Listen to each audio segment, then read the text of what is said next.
Isa pong mapagpalang araw.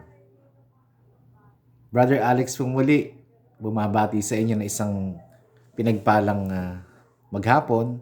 Hapon na po, pero naniniwala po ako na may gagawin pa ang Panginoon. Especially at this point na makakapagpahayag po muli ang inyong lingkod ng salita ng Diyos. Una, upang maunawaan po natin sa kaparaan ng mas malalim ang salita niya. At pangalawa po ay magbigay po ng encouragement through the Word of God. It is a humbling privilege for me to share the words of God this afternoon.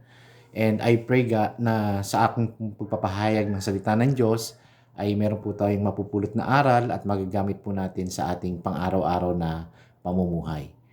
At sa hapon pong ito, ang aking pong topic ay isang napakasimpleng topic, a very common topic as I always say, because ito po hindi bago. The topic that I'm going to share with you today is prayer. About prayer. Siguro po sasabihin niyo, Brother Alex, ano ka ba naman, tuturuan mo pa ba naman kaming mag-pray? Sa tagal na naming mga mananampalataya, hanggang ngayon ba naman ay hindi pa namin alam ang bagay tungkol sa prayer. Well, para po sa kaalaman ng lahat, alam niyo po sa totoo lang, karamihan po sa mga Kristiyano ay nasa sadlak o natatalisod hindi po dahil sa kanilang mga lalim na natututunan, kundi dahil po sa mga basic things na alam po natin pero hindi po natin nai-apply sa buhay. Sabi nga po ng isang author, we do not have to be taught on the things that we already know. We only need to be constantly reminded of the things, the basic things that we already know, because most of the time, these are the very areas where we fail. Kung saan po tayo ay lumalagpak. Kaya po sa hapong ito, as I was praying, I asked God what will be the topic that I'm going to share. And the topic that He gave me while I was in the comfort room praying, it was to share about prayer. Specifically, anong klaseng prayer? Kasi po, siguro po sa tagal ng ating journey as a Bible believers or as Jesus followers, bihasang-bihasa na po tayong manalangin. Siguro po kung sa pahabaan ng panalangin, hindi tayo mauubusan ng mga salitang sasabihin. But prayer is simple, basic. This is simply about communicating with God. Pakikipag-usap sa Diyos. At alam niyo po, yung pattern po ng prayer na itinuro sa atin ay unang-una po ay ang Panginoong Hesukristo mismo ang nagturo. And yes, you are correct. We're going to study about the Lord's Prayer. Yung po yung tinatawag nating Ama namin. At if I may ask, kailan po kayo huling nanalangin using the Lord's Prayer or declaring the Lord's Prayer? Kasi po sabi natin, iba yung prayer from the heart. Iba yung talagang nagfo-flow from the heart. Sinasabi mo kung anong gusto mo. But the very basic thing about the Lord's Prayer is it sets a pattern on how we should approach God. Kung paano po tayo lalapit sa Diyos at makikipag-usap sa Kanya. Of course, iba rin naman po yung memorize mo, Ama namin, Ama, paulit-ulit. Iba po kasi yung paulit-ulit mong sinasambit at iba yung pinapanalangin mo ng conversational. Di po ba? Halimbawa, kausap ko si Corazon. Pagkausap mo si Corazon, ganito ka ba makipag-usap? Corazon, napakaganda mo, Corazon. Kaya sa araw na ito, hinihiling ko sa iyo, Corazon, kung pwedeng ako'y iyo ring mahalin, Corazon. Ganun po ba tayo makipag-usap sa tao? Sometimes when we speak to God, parang masyado pong canned o kumbaga po naka-scripted. Yes, what I'm trying to say is, kailangan mag-flow naturally from our heart ang ating mga sinasabi sa Diyos. And this is how Jesus taught His disciples on how to pray. Of course, there's a formula. Pinag-aralan din po natin dati yan, yung acts of adoration, confession, thanksgiving, supplication. But let us dwell on the prayer that Jesus taught to His disciples, and that is the Lord's Prayer. It can be found in the Gospels of Matthew and Luke, in Matthew chapter 6, verses 9 to 13, and in the Gospel of Luke, chapter 11, verses 1 to 4. And more specifically, when one of Jesus' disciples asked the Lord to teach them how to pray, Jesus Christ Himself responded by giving them a short prayer that perfectly summarizes what Christians believe and how Christians should live. So, tayo po'y manalangin. Our Father in heaven, hallowed be thy name. Thy kingdom come. Thy will be done on earth as it is in heaven. Give us today our daily bread, and forgive us our sins as we have forgiven those who sinned against us. Do not lead us to a test, but deliver us from evil. Amen. Amen. Amen. Purihin ang Panginoon sa pagkakapahayag ng panalangin itinuro ng ating Panginoong Hesukristo. Now let us analyze or break into its components. Ito pong the Lord's Prayer na itinuro ng ating Panginoong Hesukristo. Unang-una po is, we start with the word, Our Father, to whom we are to pray to. Kanino po ba dapat tayo nananalangin? Jesus taught us to pray to the Father. Did Jesus say to pray to the Mother? Sinabi po bang our Mother? Jesus said, pray to the Father in heaven. Our Father in heaven. Hindi po sinabing our Father in the church, our Father in the house, or our Father elsewhere. When Jesus taught his disciples how to pray, Jesus taught us to direct our prayers to the Father in heaven, to the Creator of heaven and earth, not to any form of idol or personality or anyone who is not God, or not to a false God. So where do you pray? Or do you pray to a person? Yung ba, naku, sana pautangin mo naman ako. Sana tulungan mo naman ako. We pray to the Father. Of course, we start with praying to the Father, knowing where to direct our prayer. To the Father. To the Father in heaven. And then it says, hallowed be thy name. Hallowed or holy be your name. Hallowed means holy or sanctified. The name of God is holy. You are declaring the sanctity of God, the holiness of God. And there is no one holy like the Lord. Kaya nga po sabi din sa Ten Commandments, you shall not take the Lord's name in vain. Huwag mong gagamitin ang pangalan ng Diyos sa walang kabuluhan. So that whenever you speak about the name of the Lord, you have to speak it with reverence. Even when writing the name, or even when writing the word God, make sure to capitalize it.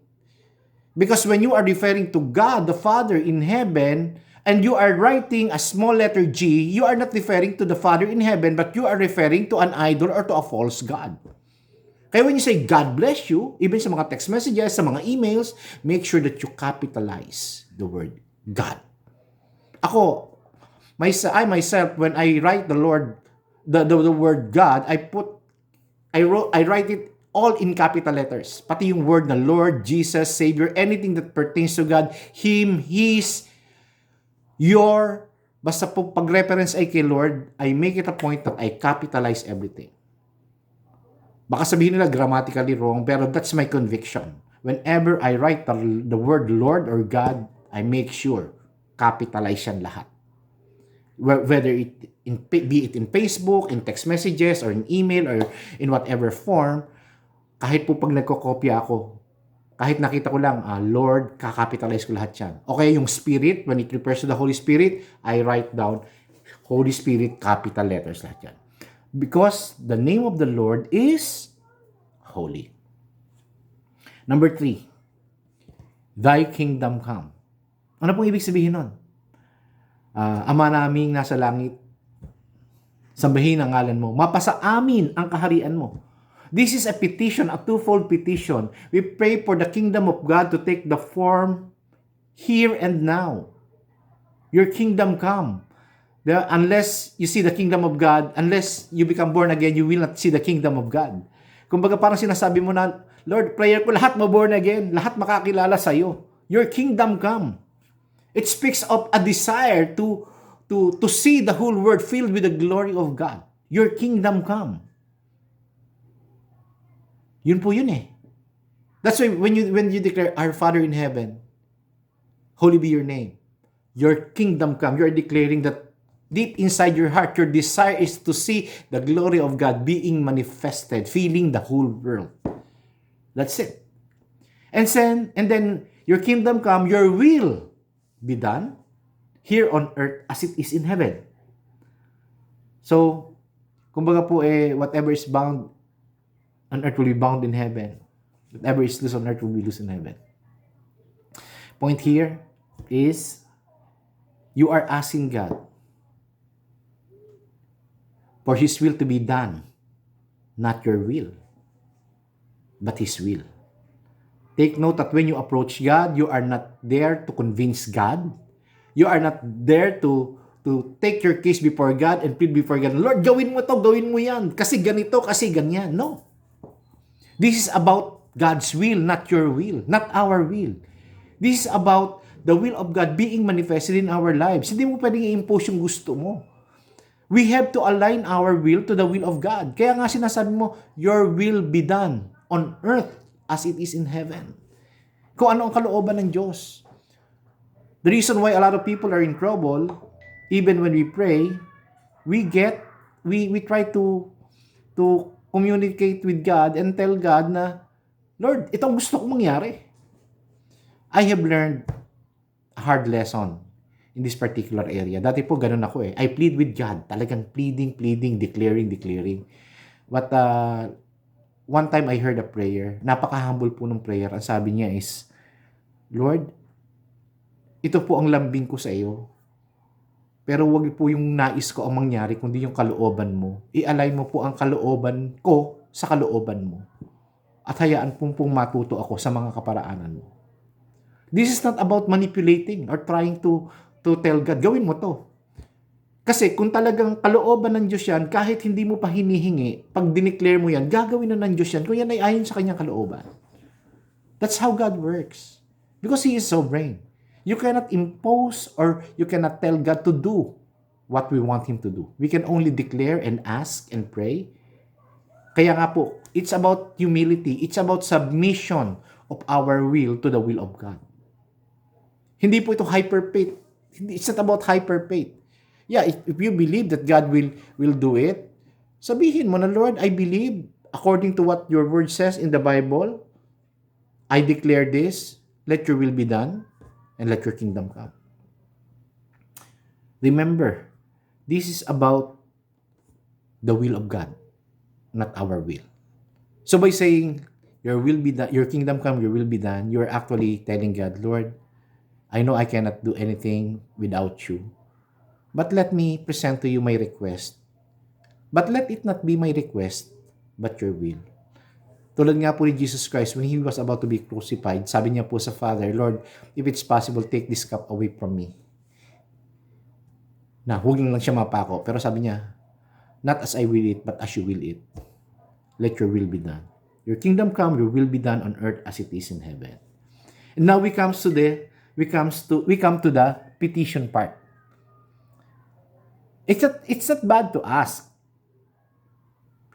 Pero wag mong turuan ang Diyos. Wag mong diktahan ng Diyos. Minsan po kasi lumalapit tayo sa Diyos na sasabihin natin, Lord, ito ang gawin mo kasi ito naiisip mo solusyon. Ito ang gawin mo kasi to my mind, this is what should happen. No. I-present mo sa Panginoon kung ano yung sa loobin mo. But do not impose. We do not have the right to impose. Remember, we have to come to God with all humility. Then give us this day our daily bread. Ito po ay paborito ko daily bread. Bakit po hindi sinabi na give me today my bread for the next 2 years, for the next 3 years, for the next 4 years? Yes, bread nourishes our body. Meron po tayong needs. And of course, God knows our needs even before we ask them. Parang isang magulang, alam naman niya na kailangan na kumain, kailangan ng ano, but sometimes hinihintay natin na, nagugutom ka na ba? Gusto mo na kumain sa mga anak natin. Point here is, we ask.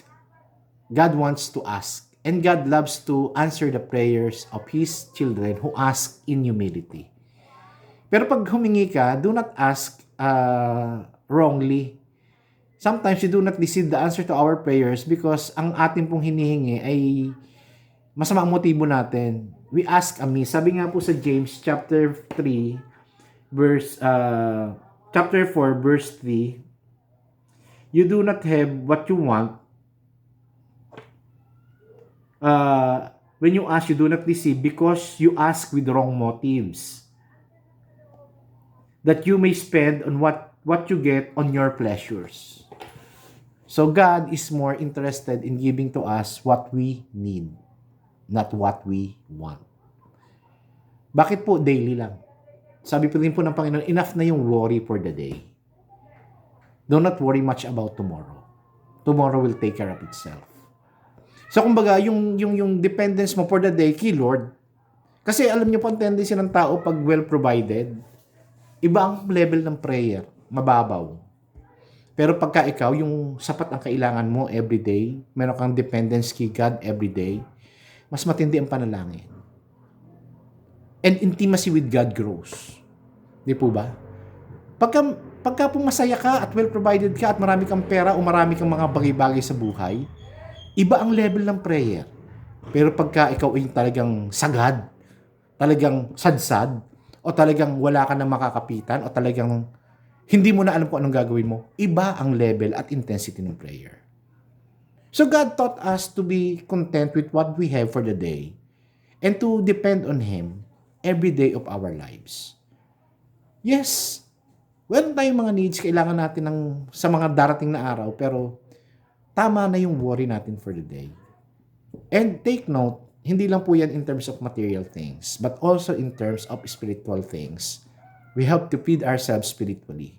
Dahil sabi nga po, man does not live by bread alone, but by every word that comes out of the mouth of God. So, when we say, give us today our daily bread, you're not just asking about the food that you're going to eat. You're asking also revelation from God through His Word. Daily bread. Remember, ang daily bread po hindi lang tinapay, hindi lang kanin, hindi lang food, kundi yung pong salita ng Diyos na magbibigay sa atin ng kalakasan. You have to ask God, give me today, Lord, my daily bread. Give me, Lord, your revelation for the day, that I may dwell in it and I may understand your ways. Yun po yun. Give us today our daily bread. And the next, forgive us our trespasses. Forgive us our sins to those, and as we forgive those who sinned against us. It's hard to forgive. It's easier to ask forgiveness, but it's hard to forgive. Pero alam niyo po, whenever we pray to God na forgive us our sins as we forgive those who sinned against us at hindi tayo nagpapatawad, we are actually lying before God. Nagsisinungaling tayo sa Diyos. Hingi tayo ng hingi ng tawad, hindi naman tayo nagpapatawad. Eh sabi nga po, if we cherish sin in our heart, the Lord will not listen. So if you harbor unforgiveness in our hearts, how can God listen to our prayers? Di po ba? This section of the Lord's Prayer may be the toughest to pray and follow. This request contains much wisdom, kapatid. For times when forgiving is difficult, ang hirap ipag-pray nito, pero alam niyo po, kailangan nating mag-extend ng forgiveness. Because at the end of the day, we always ask forgiveness from the Lord. Then, lead us not into temptation. Why? There's so much temptation and evil in this world. And apart from God, apart from the move of God, there's always a tendency for us to commit sin, to go astray, to be tempted. And in the end, magfo-fall po tayo. Kaya po, kailangan ipag-pray natin. Bakit? Anak naman ako ng Diyos eh.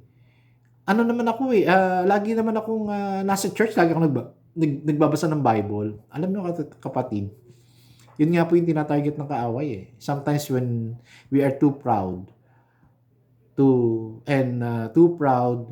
say na hindi ka malalaglag, that is when we fall. Yung akala natin, ang tibay-tibay na natin. Akala natin, ayos na tayo. Beware. Because when pride creeps in, you may not know it, but you are already sliding down. So kailangan ipag-pray natin sa Lord na lead us not into temptation. Do not bring us to the test, but deliver us from all evil. If we continually seek the Lord, He will answer us and deliver us from all evil and from all our fears. Psalm 34 verse 4.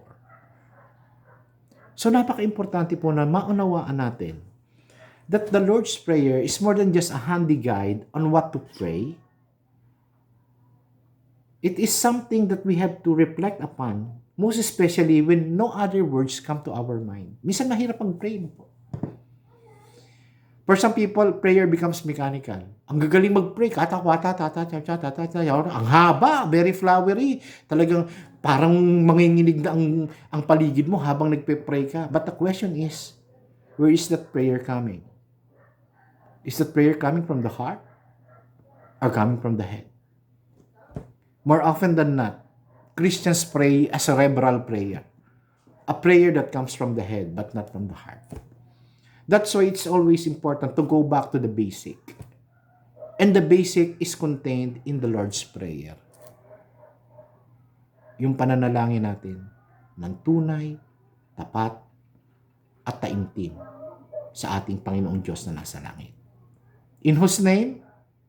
In the name of the saints? In the name of Mama Mary? In the name of the President? In the name of anyone else? Of course, there's no other name but the name that is above all names. That is Jesus Christ. The name that is above all names. At the name of Jesus, every knee shall bow in heaven and earth and under the earth and declare that Jesus Christ is Lord.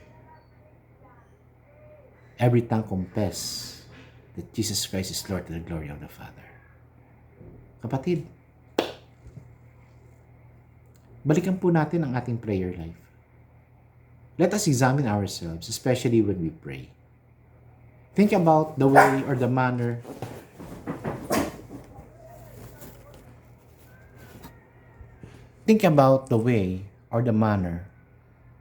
of praying. Especially when we are with the brethren, yung corporate prayer natin. And even let us observe our personal prayer life. I hope that through the things that I have shared to you this afternoon, ay mauunawaan natin at mariremind po tayo that it is very important to go back to the basics, especially when we pray. Balikan po natin yung panalangin, yung pattern ng panalangin na itinuro ng ating Panginoong Jesucristo. Let us pray. Ama naming nasa langit, kami po'y patuloy na nagpapasakop sa iyo. Hinihiling po namin ang iyong malayang pagkilos sa aming mga buhay. Kayo po ay banal, kaya kung po'y nagpapakumbaba sa paglapit sa iyo, hinihiling po namin kayo po ang manguna at maglagay sa aming mga labi ng mga salitang nais mong sambitin namin sa iyo sa panalangin. Lord, let your will be done as we speak to you our prayers. Lord, we have prayers and petitions and supplications. May mga kahilingan kami tungkol sa aming mga sitwasyon. Lord, kami po'y naglalambing sa iyo. Hindi po kami nag-uutos. Dahil po niyo pong nalalaman kung anong mas mabuti para sa amin. At sa aming pong paglapit at pagdulog sa inyo ng aming mga panalangin, ang aming pong samo, maganap ang iyong kalooban, hindi ang aming kalooban. Panginoon, patawarin niyo po kami sa aming mga kasalanan. Lord, kung sino man po ang nakasakit sa amin, we release and pronounce forgiveness to these people. At hinihiling po namin yung aming mga pangangailangan. Pangangailangan ng aming pamilya, mga tustusin, our needs, God. Ang aming kakanin at mga pangangailangan. Lord, kayo din po ang magbigay sa amin ng katalinuhan upang ipanalangin ang mga tamang panalangin. Dumulog sa iyo na may kababaang loob at umasa na may pananampalataya. Nakikilos ka ayon sa iyong kalooban. Panginoon, ilayo niyo po kami sa lahat ng masama, lalong-lalo na po sa mga sakit na kumakalat ngayon, maging sa mga gawa at plano at patibong ng kaaway. Balutin niyo po kami ng iyong banal na dugo at bigyan niyo po kami ng proteksyon sa lahat ng bagay na masama. Salamat po sa gagawin mo sa buhay sa aming mga kapatid, lalong-lalo na po sa kapatid ko nakikinig ngayon. Dalangin ko po, Panginoon, na pagpalain mo siya. At kung ano po ang nais mong ituro sa kanya sa oras na ito, nawa ito'y maunawaan niya at lumalim siya sa pananampalataya sa iyo. Lord, I submit to you the prayer request of this person watching right now. I pray that you will honor her heart desire and her prayer request, and you will cause your will to be done and manifested in the life of this person. Father, thank you. Thank you, for we know and we believe that we can rest assured that you are in control, you are a sovereign God, and that you cause all things to work together for the good of those who love you, those who are called according to your purpose. Father, in the name of Jesus, I pronounce and declare your blessings upon this person. I pronounce healing upon the sick. I pronounce provisions upon the needy. I pronounce wisdom to those who are puzzled, for those who are lost. And most of all, O God, I decree and declare that you will cause your sovereignty to be manifested in the life of this person. Salamat, Panginoon.